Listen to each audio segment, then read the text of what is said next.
وَسَلَخُوا مِنْهُ النَّهَارَ فَإِذَا هُمْ مُظْلِمُونَ، اور ان کے لیے ایک نشانی رات ہے، ہم اس پر سے کھینچ لیتے ہیں جبھی وہ اندھیرے میں ہے۔ یہ اس سے پہلے جو ذکر ہو رہا تھا توحید کے دلائل کا، اب یہاں پر ایک اور دلیل کو اللہ تعالیٰ نے ذکر فرمایا کہ ہماری قدرت عظیمہ پر دلالت کرنے والی ایک دلیل رات بھی ہے۔ اللہ کی قدرت پر رات بہت بڑی دلیل ہے، اور اللہ تبارک و تعالیٰ نے یہاں پہ فرمایا کہ ہم اس پر سے کھینچ لیتے ہیں جبھی وہ اندھیرے میں ہے۔ یعنی مطلب یہ ہوا کہ ہم دن کی روشنی کو رات سے کھینچ لیتے ہیں، اور فضا میں جو سورج کی شعاعیں ہوتی ہیں جب ان کو کھینچ لیا جاتا ہے تو پھر رات کی سیاہی اور اندھیرا باقی رہ جاتا ہے۔ جیسے آپ دیکھیں حیوان کے جسم سے کھال اتار لی جاتی ہے تو پھر اس کا اندرونی جسم باقی رہ جاتا ہے، تو اسی طرح اللہ تبارک و تعالیٰ نے یہاں پر فرمایا ہم دن کی روشنی کو رات سے کھینچ لیتے ہیں، تو جب رات پر دن کی روشنی آئی تو اجالا ہو گیا، اور پھر اللہ تبارک و تعالیٰ نے دن کو کھینچ لیا، اجالے کو کھینچ لیا تو دوبارہ پھر وہ اندھیرا ہی اندھیرا رہ جاتا ہے، اور فرمایا یہ رات بھی اللہ تبارک و تعالیٰ کی نشانیوں میں سے ہے۔ اس سے ایک بات یہ معلوم ہوتی ہے کہ اصل اندھیرا ہے اور روشنی یہ بعد میں اس پر آتی ہے، اصل اندھیرا ہے تو جو سورج کی شعاؤں کی صورت میں ہوا کے اندر متداخل ہوتا ہے، جب اللہ تعالیٰ نور کے اس باریک ذرات کو فضا سے کھینچ لیتا ہے تو پھر رات باقی رہ جاتی ہے، اور ظلمت کے اصل ہونے اور نور کے عارض ہونے پر ایک حدیث پاک بھی ہے، جیسے اللہ کے رسول علیہ الصلوۃ والسلام نے ارشاد فرمایا کہ اللہ عز و جل نے اپنی مخلوق کو ظلمت میں پیدا کیا، پھر اس دن ان پر اپنا نور ڈالا، پھر جس نے اس نور کو پا لیا وہ ہدایت یافتہ ہو گیا، اور جو اس نور کو نہ پا سکا وہ گمراہی پر برقرار رہا۔ تو اس سے پتہ چلتا ہے کہ اصل اندھیرا ہے، اللہ تبارک و تعالیٰ نے اجالے کو پھیلا کر کے رکھا ہے، اور جب رات کو ہونا ہوتا ہے تو اللہ تعالیٰ اجالے کو کھینچ لیتا ہے تو پھر رات ہی رات باقی رہ جاتی ہے۔ اس آیت سے پہلے اللہ تعالیٰ نے زمین کے احوال سے اپنے وجود اور قدرت پر دلائل ارشاد فرمائے تھے، اب اس آیت میں رات کے وجود سے اپنی قدرت کی دلیل اللہ نے بیان فرمائی۔ اچھا، پہلے جو دلیل ہوئی تھی زمین کے بارے میں تھی، اور اب دلیل ہے رات کے بارے میں۔ ان کے اندر آپس میں تعلق کیا ہے، کنیکشن کیا ہے؟ تو فرمایا زمین یہ مکان ہے اور رات یہ زمانہ ہے، اور زمانہ اور مکان کے درمیان ایک مناسبت ہوتی ہے، تعلق ہوا کرتا ہے۔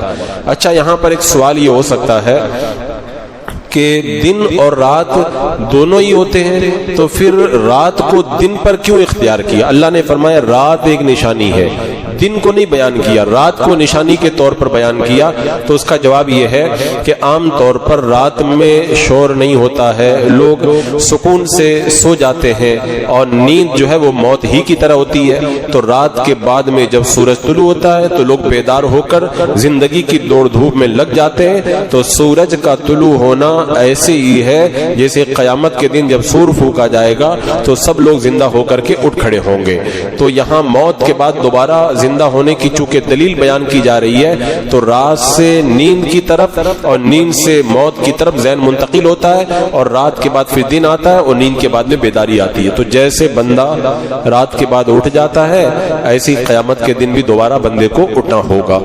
اور اس سے پہلے والی آیت میں زمین کی پیداوار کو اللہ نے اپنی قدرت کی نشانی کے طور پر بیان فرمایا کہ غلہ، پھل، سبزہ، تناور، درخت یہ سب ایسے ہی نہیں کھڑے ہو گئے، ان کو کوئی نہ کوئی پیدا کرنے والا موجود ہے۔ تو یہ اس بات کی دلیل ہے جس طرح اللہ نے مردہ زمین کو زندہ کیا، ایسے قیامت کے دن بھی مردہ انسانوں کو زندہ کرے گا۔ یہ پچھلی آیت کریمہ میں بتایا تھا۔ اب اس آیت کریمہ میں کیا بتایا جا رہا ہے کہ انسان جس طرح زمین کی پیداوار کا مشاہدہ کرتا ہے، ایسے ہی رات اور دن کو بھی تو دیکھتا رہتا ہے۔ وہ دیکھتا ہے کہ رات کے بعد دن آتا ہے، دن کے بعد رات آتی ہے، تو یہ رات اور دن کا آنا جانا سورج کے طلوع اور غروب ہونے پر موقوف ہے۔ تو جو ایک مقررہ وقت سے ایک بندے ہوئے نظام کے تحت ہے، نظام کے مطابق سورج نکلے گا اور سورج ڈوبے گا۔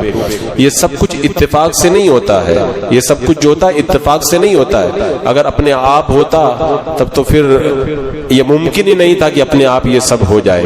تو جب یہ اپنے آپ نہیں ہوتا ہے تو یہ نظام اس قدرت عظیم قدرت والے پروردگار کی نشانیوں میں سے ایک نشانی ہے، جس کو اللہ تبارک و تعالیٰ نے بیان فرمایا، ارشاد فرمایا وَالشَّمْسُ تَجْرِي لِمُسْتَقَرٍّ لَهَا ذَلِكَ تَقْدِيرُ الْعَزِيزِ الْعَلِيمِ، اور سورج چلتا ہے اپنے ایک ٹھہراؤ کے لیے، یہ حکم ہے زبردست علم والے کا۔ یعنی یہ سورج چل رہا ہے نا، اپنے آپ نہیں چل رہا ہے، یہ اللہ تبارک و تعالیٰ کے حکم کے مطابق چل رہا ہے۔ تو اس نظام کو آپ دیکھیں، سورج اور زمین کے درمیان حکیمانہ فاصلہ ہے۔ سورج اگر اس فاصلے سے زیادہ فاصلے پہ ہوتا تو انسان سردی سے جم جاتا، اور اگر اس سے کم فاصلہ ہوتا تو گرمی کی وجہ سے انسان جھلس کر کے مر جاتا۔ تو زمین اور سورج کے درمیان جو فاصلہ مقرر کرتا ہے وہ سب کچھ جانتا ہے کہ انسان کو کتنی سردی چاہیے اور کتنی گرمی وہ برداشت کر سکتا ہے۔ اسی طرح اگر سورج زمین سے زیادہ فاصلے پر ہو تو زمین پر غلہ اور پھل پک نہیں سکتا، اور اگر کم فاصلے پر ہو تو تمام کھیت اور باغات جل کر کے ختم ہو جائیں۔ تو سورج کو ایک مخصوص فاصلے پر رکھنا جو انسانوں کے لیے، جانداروں کے لیے اور نباتات کے لیے، سب کے لیے ان کی برداشت کے مطابق ہو، یہ سب کون کرے گا؟ جس کو سب چیزوں کے بارے میں علم ہو۔ تو جب انسان سورج کے طلوع اور غروب اور رات اور دن کے آنے جانے پہ غور کرے گا تو اس کو پتہ چل جائے گا اس سارے سسٹم اور نظام کو چلانے والی ایک نہ ایک ذات ضرور موجود ہے، ایک ہی ذات ہے، کیونکہ اگر ایک ذات نہیں ہوتی تو پھر سارا معاملہ تیتر بیتر ہو کر کے رہ جاتا۔ تو اللہ تعالیٰ نے فرمایا وہی ذات تمہاری خالق ہے، وہی تم کو پیدا کرنے والا ہے۔ تو یہاں پر اللہ تبارک و تعالیٰ نے اپنی قدرت کی نشانیوں کو بیان کیا۔ یہاں پہ جو کہا گیا سورج چلتا ہے اپنے ایک ٹھہراؤ کے لیے، کیا مراد ہے اس سے؟ اس سے مراد ہے یا تو قیامت تک کے لیے، یعنی قیامت تک سورج ایسے ہی چلتا رہے گا، قیامت آنے تک سورج چلتا رہے گا، قیامت آنے کے بعد میں سورج کی حرکت بند ہو جائے گی۔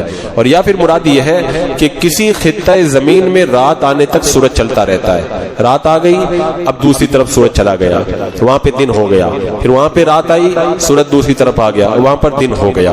تو ایسے ہی وہ ایک ٹھہرائے ہوئے مقام پر چلتا رہتا ہے۔ اور یا پھر اس سے مراد یہ ہے کہ سورج ایک سال تک اپنے مستقر پر سفر کرتا ہے، جب سورج کا ایک سفر پورا ہو جاتا ہے تو ایک سال ہو جاتا ہے، پھر دوسرے سال میں نیا سفر اس کا شروع ہوتا ہے، یہ مراد ہے۔ اور یا پھر اس سے مراد یہ ہے کہ سورج اپنے محور میں گردش کرتا ہے، اللہ تعالیٰ نے انتہائی حکمت اور بندوں کی مصلحت کے ساتھ اس کی گردش کا دورانیہ مقرر کیا ہے۔ اللہ تعالیٰ سب جانتا ہے کہ کیسے سورج کی گردش کو ہونا چاہیے، اور اللہ تعالیٰ ہر دن سورج کے لیے ایک طلوع اور ایک غروب رکھتا ہے تاکہ دن بھی ہو اور رات بھی ہو۔ کیوں؟ اگر مسلسل دن ہوتا لوگ ہمیشہ جاگتے تو تھک جاتے، اور اگر مسلسل رات ہوتی اندھیرا ہوتا سارا کاروبار ٹھپ ہو کر کے رہ جاتا۔ تو سورج کے طلوع اور غروب سے دن اور رات کا یہ توارد بہت غالب اور بہت حکمت والے پروردگار کی طرف سے ہے، یہ اس کا نظام بنایا ہوا ہے۔ اور سورج جو اپنے مستقر پہ چلتا ہے، ایک حدیث پاک میں اس کو تفصیل سے بیان کیا گیا۔ حضرت ابو ذر رضی اللہ تعالیٰ عنہ بیان کرتے ایک دن رسول اللہ صلی اللہ تعالیٰ علیہ وسلم نے فرمایا کیا تمہیں معلوم ہے کہ سورج کہاں جاتا ہے؟ یعنی سورج جب ڈوب جاتا ہے تو کہاں جاتا ہے؟ تو صحابہ نے عرض کیا اللہ تبارک و تعالیٰ اور اس کے رسول خوب جانتے ہیں۔ یہ صحابہ کا ادب تھا، جانتا تو اللہ ہی ہے لیکن اللہ نے اپنے حبیب کو بھی علم عطا فرمایا۔ یہ وہابیوں کی بولی ہے کہ رسول اللہ کے نام کے ساتھ میں رسول کا نام نہیں لینا چاہیے، اللہ ہی سب کچھ جانتا ہے۔ اللہ جانتا ہے، اپنے حبیب کو سب کچھ علم عطا فرماتا ہے۔ تو فرمایا اللہ اس کے رسول کو بہتر علم ہے۔ تو میرا آقا علیہ السلام نے فرمایا سورج چلتا رہتا ہے یہاں تک کہ اپنے مستقر پر پہنچ کر عرش کے نیچے سجدہ کرتا ہے، پھر اسی حالت میں اس وقت تک رہتا ہے یہاں تک کہ سورج سے کہا جاتا ہے بلند ہو اور جہاں سے آیا ہے وہیں پہ چلا جا۔ تو وہیں سے چلا جا تو بس وہ لوٹ کر کے اپنے نکلنے کی جگہ سے طلوع ہوتا ہے، پھر چلتا رہتا ہے یہاں تک کہ اپنے مستقر پر پہنچ کر عرش کے نیچے سجدہ کرتا ہے، پھر اسی حالت میں اس وقت تک رہتا ہے، اس سے کہا جاتا ہے بلند ہو اور جہاں سے آیا وہیں چلا جا۔ تو لوٹ کر جہاں سے وہ لوٹ کر کے اپنے نکلنے کی جگہ سے پھر طلوع طلوع ہو جاتا ہے۔ یہ معمول یوں ہی جاری رہے گا، لوگ اس میں سے کچھ فرق محسوس نہیں کریں گے۔ میرے آقا نے فرمایا یہاں تک کہ ایک دن جب سورج عرش کے نیچے سجدہ کرے گا تو اس سے کہا جائے گا بلند ہو اور اپنے مغرب سے طلوع ہو، یعنی روزانہ تو وہ پورب سے طلوع ہوتا ہے نا، پھر ایک دن اللہ کی بارگاہ میں سجدہ کرے گا تو اس سے کہا جائے گا کہ آج تو پچھم سے طلوع ہو، مغرب سے طلوع ہو، تو پھر صبح کو سورج پچھم سے طلوع ہوگا۔ پھر رسول اللہ صلی اللہ تعالی علیہ وسلم نے فرمایا کیا تم جانتے وہ کون سا دن ہوگا؟ یہ وہ دن ہوگا جس دن کسی ایسے شخص کا ایمان قبول نہیں ہوگا جو اس سے پہلے مسلمان نہ ہو چکا تھا یا جس نے اس سے پہلے ایمان لا کر کوئی نیکی نہیں کی تھی۔ یہ کون سا دن ہوگا؟ وہی قیامت سے پہلے جب سورج پچھم سے نکلے گا، یہ وہ دن ہوگا۔ تو روزانہ تو سورج جب رب کی بارگاہ میں عرش کے نیچے سجدہ کرتا ہے اس کو حکم ہوتا ہے تو پورب سے نکلتا ہے، ایک دن اللہ تعالیٰ فرمائے گا آج تو پچھم سے نکل، بس وہی پھر اس کے بعد میں پھر توبہ کا دروازہ بند ہو جائے گا، پھر توبہ قبول نہیں ہوگی، اس کے بعد میں ایمان لانا قبول نہیں ہوگا۔ تو رب نے فرما دیا کہ سورج چل رہا ہے اپنے ایک ٹھہراؤ کے لیے، قیامت تک اسی طرح چلتا رہے گا۔ ذالک تقدیر العزیز العلیم، یہ حکم ہے زبردست علم والے کا۔ اتنا زبردست نظام اللہ کے سوا کون بنا سکتا ہے؟ کون ایسا سسٹم بنا سکتا ہے؟ دنیا والے سائنس والے کتنی بھی ترقی کر جائیں لیکن ان کے جو بنائے ہوئے سسٹم ہے وہ آخر فیل ہو جاتے ہیں۔ صدیاں گزر گئی، سورج اسی طرح چل رہا ہے، اس کے جو ہے وہ سفر کے اندر کوئی فرق پیدا نہیں ہوا۔ یہ تو ہو گیا سورج۔ پھر اللہ کی ایک اور نشانی دیکھو، والقمر قدرناہ منازل حتی عاد کالعرجون القدیم، اور چاند کے لیے ہم نے منزلیں مقرر کی یہاں تک کہ پھر ہو گیا جیسے کھجور کی پرانی ڈال۔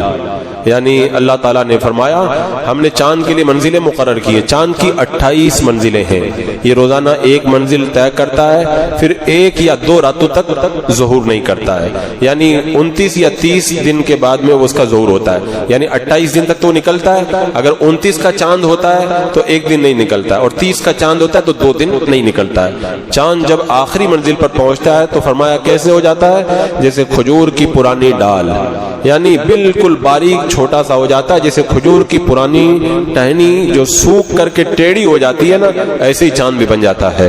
چاند کی اس گردش کی وجہ سے زمین پر رہنے والے دنوں، مہینوں، سالوں کا حساب کرتے ہیں۔ محرم ختم ہوا، سفر آیا، ربیع الاول آیا، ربیع النور، ایک ایک کر کے مہینہ گنتے ہیں، سال گنتے ہیں، رمضان کا مہینہ آ گیا، عید آ گئی، بقرعید آ گئی، حج کا موسم آ گیا۔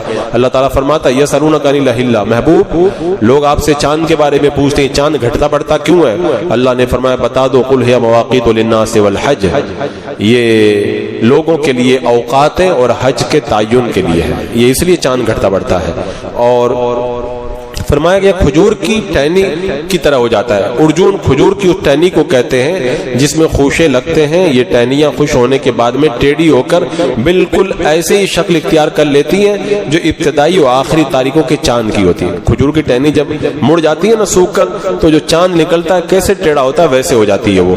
اور اس آیت میں ان لوگوں کی مذمت ہے جو سورج کی پوجا کرتے ہیں کہ تمہاری مت ماری گئی ہے، جو سورج اللہ کے حکم سے نکل رہا ہے، ڈوب رہا ہے، وہ تو خود اللہ کے حکم کے اوپر چلتا ہے اور تم اسی کو اپنا خدا بنا کر کے بیٹھے، وہ اپنے مرضی تھوڑی چلا پائے گا نا، تو جو اپنی مرضی سے نہیں کر سکتا اللہ کی مرضی سے چلتا ہے وہ خدا تھوڑی ہوگا، خدا تو وہ ہے جو اس کو اپنی مرضی سے چلاتا ہے۔ اور سورج کی 360 یا 365 منزلیں ہیں، ایک سال میں سورج ان منزلوں کو طے کرتا ہے، پھر شروع سے اپنا دور شروع کرتا ہے۔ تو سورج بھی اپنے محور میں گردش کرتا ہے، منازل کو طے کرتا ہے، چاند اپنا دورہ جو ہے وہ ہر مہینے میں مکمل کر لیتا ہے، لیکن چاند ہر ماہ میں 1-2 دن تک نظر نہیں آتا ہے کیونکہ چاند کی 28 منزلیں ہیں۔ بہرحال تو اس آیت کریمہ میں رب نے بتا دیا کہ چاند منازل کو طے کرتا ہے اور اس کے بعد میں پھر سوکھی ہوئی ٹہنی کی طرح ہو جاتا ہے۔ اچھا، اللہ تعالیٰ نے اس آیت کریمہ میں جو بتایا اس میں صوفیہ نے ایک بات کہی ہے کہ چاند پہلے نکلتا ہے اور پھر سوکھی ہوئی ٹہنی کی طرح ہو جاتا ہے۔ چاند جب نکلتا ہے تو لوگ ڈھونڈتے ہیں کہاں عید کا چاند کہاں ہے۔ ایسے ہی گھر پہ جب بچہ پیدا ہوتا ہے تو سب دیکھنے آتے ہیں، بچہ مسکراتا ہے، دیکھ کے لوگ خوش ہوتے ہیں، مٹھائیاں بانٹتے ہیں، اور پھر ایک دن وہ آتا ہے چاند بالکل ایک دم ڈوبنے کے قریب ہو جاتا ہے، وہ اس کو کوئی دیکھتا بھی نہیں ہے اور پھر ڈوب جاتا ہے۔ ایسے ہی بندہ اپنا سفر طے کرتا رہتا ہے یہاں تک کہ بوڑھا ہو کر کے بالکل ٹیڑھا پن اس کے اندر آ جاتا ہے اور پھر اس کی طرف کوئی دیکھنا بھی گوارا نہیں کرتا ہے، اور پھر ایک دن ایسا آتا قبر کے اندر اس کو بند کر دیا جاتا ہے۔ تو یہاں پہ توجہ بھی دلائی گئی ہے، چاند ہنستا ہوا نکلتا ہے اور مرجھا کر کے ڈوب جاتا ہے۔ ایسے انسان تو آج جو مسکرا رہا ہے ایک دن وہ بھی آئے گا، تو بھی سوکھی ہوئی کھجور کی ٹہنی کی طرح ہو جائے گا اور ایک دن تجھے بھی قبر کے حوالے کر دیا جائے گا۔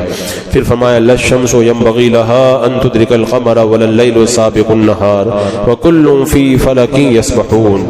سورج کو نہیں پہنچتا کہ چاند کو پکڑ لے اور نہ رات دن پر سبقت لے جائے، اور ہر ایک ایک گھیرے میں تیر رہا ہے۔ اللہ تعالیٰ نے بتا دیا کہ نہ تو سورج چاند کو پکڑ سکتا ہے، نہ رات دن پر سبقت کر سکتی ہے۔ یہ اللہ کی قدرت ہے، یعنی اللہ تعالیٰ نے ہر چیز کو حکمت کے مطابق بنایا ہے۔ سورج اتنا تیز حرکت نہیں کر سکتا کہ جا کے چاند کو پکڑ لے، ورنہ ایک مہینے میں گرمی اور سردی کے دو موسم اکٹھا ہو جائیں گے، پھل پک کر کے تیار ہو ہی نہیں سکیں گے۔ اور نہ رات دن سے آگے بڑھ سکتی ہے، یعنی نہ رات دن کے وقت میں داخل ہو سکتی، دن دن کے وقت میں آئے گا، رات رات کے ٹائم میں آئے گی۔ سورج اپنے ٹائم میں نکلے گا، چاند اپنے ٹائم میں نکلے گا۔ سورج چاند کے ٹائم میں نہیں نکل سکتا، چاند سورج کے ٹائم میں نہیں آ سکتا، رات دن کے وقت میں نہیں آ سکتی، دن رات کے وقت میں۔ اللہ نے ایسا نظام بنا کر کے رکھا ہے، کوئی ایک دوسرے کو پکڑ ہی نہیں سکتا ہے۔ تو سورج کے غروب ہونے کے وقت میں چاند طلوع ہوتا ہے اور طلوع آفتاب کے وقت میں چاند غروب ہو جاتا ہے۔ سورج کی حرکت ہر دن میں ایک درجہ ہوتی ہے، سال اور مہینے کی حرکت کے علاوہ اللہ تعالیٰ نے ہر سیارے میں ایک حرکت رکھی ہے۔ تو یہاں بتا دیا گیا کہ چاند سورج سے آگے نہیں بڑھ سکتا، اور جب چاند سورج پر سبقت نہیں لے جا سکتا تو رات دن سے بھی آگے نہیں بڑھ سکتے۔ اچھا، اس کی ایک تفسیر اور بھی کی علماء نے کہ سورج میں یہ طاقت نہیں ہے کہ چاند کو پکڑ کر کے اپنی طرف کھینچ لے، اتنا وہ نہیں کر سکتا، یا سورج چاند کے مدار میں داخل بھی نہیں ہو سکتا، ورنہ دونوں آپس میں ٹکرا جائیں گے، ایک دوسرے کے ساتھ میں جمع بھی نہیں ہو سکتے۔ اور ایک معنی اس کا یہ بھی ہے کہ سورج رات کے وقت میں نہیں نکل سکتا اور دن کے وقت میں چاند نہیں نکل سکتا، اور نہ کبھی یہ ہو سکتا ہے کہ دن کے وقت مقرر سے پہلے رات آ جائے، یعنی ابھی رات کا ٹائم نہیں ہوا پہلے ہی آ جائے، ایسا نہیں ہو سکتا۔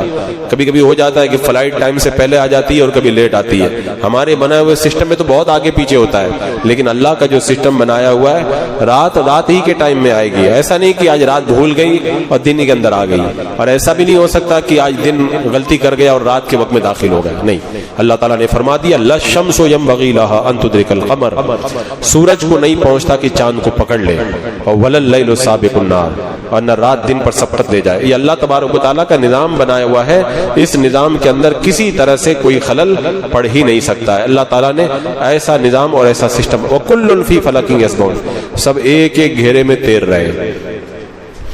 امام غزالی رحمۃ اللہ تعالی علیہ کے پاس میں ایک سائنسداں آیا تھا، اس دور کا بہت پہلے کا سائنسداں، کہنے لگا کہ تمہارا قرآن میں نے پڑھا ہے، تمہارے قرآن میں ہے کل فی فلک یسبحون، ہر ایک سیارہ اپنے گھیرے میں تیر رہا ہے، تو یہ تو سیدھی حرکت کو اللہ نے بیان کیا، تمہارے قرآن میں تم کہتے ہو سب کچھ اللہ نے بیان کر دیا، تو اللہ نے یہ تو بتا دیا کہ یہ سب تیر رہے ہیں، تو یہ تو سیدھی حرکت ہو گئی، یہ الٹی حرکت بھی تو کرتے ہیں، قرآن میں اللہ نے اس کو تو بیان ہی نہیں کیا۔ امام غزالی رحمۃ اللہ تعالی علیہ نے فرمایا اللہ نے قرآن میں اس کو بھی بیان کیا۔ وہ کہنے لگا کہاں بیان کیا ہے؟ امام غزالی نے فرمایا اسی آیت کریمہ میں۔ وہ کہنے لگا کہاں؟ امام غزالی نے فرمایا پڑھو کل فی فلکن، ہر ایک اپنے گھیرے میں، یہ سیدھی حرکت ہو گئی، تو کل فی فلکن ہے نا، اب اس کو الٹا پڑھو، فی فلکن کل، الٹا کر کے پڑھو، تو